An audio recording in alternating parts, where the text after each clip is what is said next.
No, I don't find. Like I said, I mean, my expectations weren't that high going into the season. So, I don't know, you think about it, it's a little extra motivation to me. It's not really kind of pressure, it's just motivation to prove what I can do and give it a good effort. I'm not too sure about my agent, but I know, I think Gerard Gallant talks to the scouts every day. I don't know if it's about just me or I think it's about every guy on the team, so I think the best word is just that I give a good effort every night, 100%. Just, I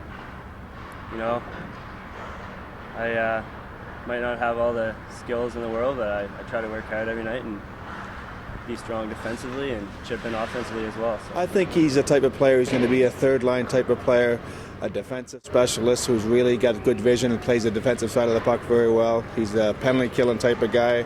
And Stephen's the guy that works hard, makes himself better every game. So he finds something to do. If he doesn't score goals, he's finding something to do on the ice, and he finishes a lot of checks. So I think Stephen's a very intelligent player, but he's a defensive side of the player. Stephen's personality he's just a great kid. Like, he's willing to make it. He wants to make it. He's a kid that's going to come to the rink every day and work hard for it. I mean, we can say that about most of the kids, but definitely with Stephen MacAuley, his second effort and his work ethic and his off-season conditioning, he's a kid that wants to make it, and he pays attention. I mean, we talk to kids that were playing defensive hockey, and defensive hockey wins a lot of championships, and Stephen's one of those kids that really takes that to pride, and he really takes, shutting down the opposition as well as scoring goals. And sometimes that age group, it's tough to get those guys, but Stephen's been very good for that.